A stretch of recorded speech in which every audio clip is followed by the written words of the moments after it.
नमस्कार, आदाब। मैं अशर यासिर, स्वागत है आपका सियासत टीवी के साउथ इंडिया एक्सप्रेस में। अब देखते हैं मुख्य समाचार।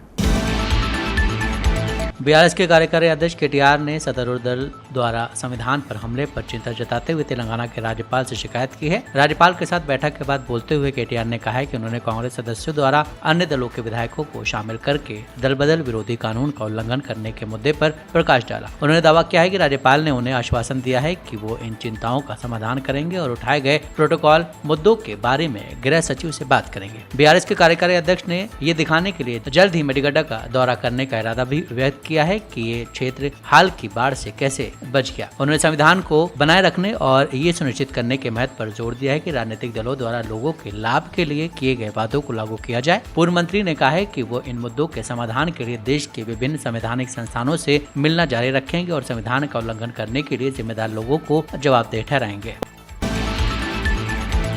तेलंगाना के मुख्यमंत्री रेवंत रेड्डी ने प्रजा भवन में राजीव गांधी सिविल अभय स्तंभ योजना शुरू की, जिसका उद्देश्य सिविल सेवा प्रारंभिक एग्जाम को पास करने वाले राज्य के उम्मीदवारों को वित्तीय सहायता प्रदान करना है। ये योजना सिंगेरनी संगठन के सहयोग से चलाई जाएगी। इसमें राज्य के उम्मीदवारों को सिविल सेवा मुख्य परीक्षा की तैयारी में मदद करने के लिए आवश्यक सहायता प्रदान की जाएगी। सफल उम्मीदवारों के साथ सीएम द्वारा आयोजित एक इंटरव्यू में उन्होंने राज्य में सभी नौकरी रिक्तियों को भरने और बेरोजगारों के लिए अवसर प्रदान करने के लिए सरकार की प्रतिबद्धता पर जोर दिया है। सरकार का ध्यान नौकरी चाहने वालों के सामने आने वाली समस्याओं का समाधान करने और समय पर भर्ती प्रक्रिया सुनिश्चित करने पर है। रेवंत ने सिविल उम्मीदवारों को प्रोत्साहित करने और ये सुनिश्चित करने के महत्व पर प्रकाश डाला कि जो लोग मुख्य परीक्षा पास करते हैं उन्हें उपयुक्त नौकरी की पेशकश की जाती है।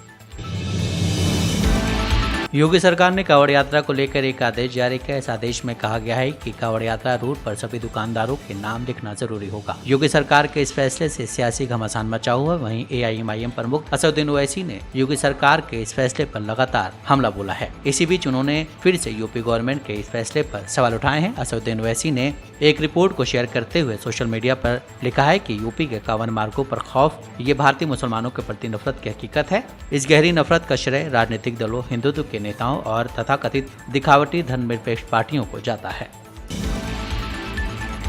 तेलंगाना के मुख्यमंत्री रेवंत रेड्डी की राज्य विधानसभा के बजट सत्र को पूरा करने के तुरंत बाद 3 अगस्त से अमेरिका की एक हफ्ते की यात्रा पर जाने की संभावना है। मुख्यमंत्री की यह यात्रा महत्वपूर्ण है क्योंकि वो अमेरिका स्थित कंपनियों से बड़े पैमाने पर निवेश आमंत्रित करना चाहते हैं। अपनी यात्रा के दौरान रेवंत संभावित निवेशकों के साथ बातचीत करने के लिए डलास और अन्य राज्यों का दौरा करेंगे। वो अमेरिका स्थित कंपनियों के कुछ शीर्ष सीईओ से भी मुलाकात करेंगे। अधिकारियों ने कहा है कि मुख्यमंत्री के माइक्रोसॉफ्ट, गूगल और अन्य प्रसिद्ध सॉफ्टवेयर कंपनियों सहित आईटी कंपनी प्रमुखों से मिलने की संभावना है। उनकी दुनिया के सबसे अमीर शख्स और टेस्ला कंपनी के प्रमुख एलन मस्क से भी मुलाकात होने की संभावना है। हालांकि मस्क के साथ उनकी नियुक्ति की अभी पुष्टि नहीं हुई है। स्रोतों ने कहा है कि सीएम ने हाल ही में विश्व आर्थिक शिखर सम्मेलन में दावोस में शीर्ष निवेशकों के साथ अपनी बैठक के दौरान कुछ अमेरिकी कंपनियों के साथ समझौता ज्ञापनों पर साइन किए थे। यहाँ उन्होंने कुछ शीर्ष पायदान की कंपनियों के साथ समझौते किए थे।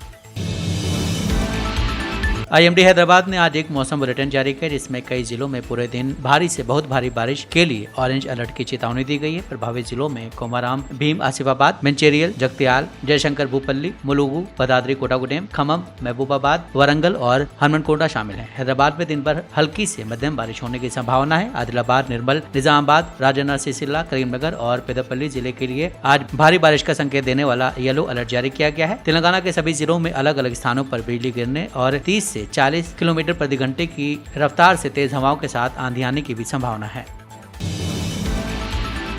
तेलंगाना के मुख्यमंत्री रेवंत रेड्डी ने अधिकारियों से राज्य विधानसभा के आगामी बजट सत्र में तेलंगाना कौशल विश्वविद्यालयों की स्थापना के लिए एक विधेयक पेश करने की व्यवस्था करने को कहा है। राज्य सरकार उद्योगों की आवश्यकताओं के अनुरूप कौशल विकास प्रशिक्षण प्रदान करके छात्रों को नौकरी के अवसर प्रदान करने के उद्देश्य से महत्वाकांक्षी कौशल विश्वविद्यालय की स्थापना कर रही है। सीएम ने कहा है कि सरकार कौशल विश्वविद्यालय की स्थापना और रखरखाव के लिए पर्याप्त धन उपलब्ध कराने के लिए तैयार है। रेवंत रेड्डी और उप मुख्यमंत्री भट्टी विक्रमार्क ने सचिवालय में प्रस्तावित कौशल विश्वविद्यालय पर समीक्षा बैठक की। दिल्ली और हरियाणा में कौशल विश्वविद्यालयों की कार्यप्रणाली का अध्ययन करने के बाद राज्य उद्योग विभाग ने राज्य में कौशल विश्वविद्यालय स्थापित करने के लिए एक मॉडल मसौदा तैयार किया है। उद्योग के विशेष मुख्य सचिव जयेश रंजन ने विश्वविद्यालय में पेश किए जा रहे पाठ्यक्रमों, प्रत्येक पाठ्यक्रम की अवधि, विश्वविद्यालय के प्रबंधन के लिए बुनियादी ढांचे और धन की आवश्यकता और विभिन्न कंपनियों के साथ सहयोग पर एक पावर पॉइंट प्रस्तुति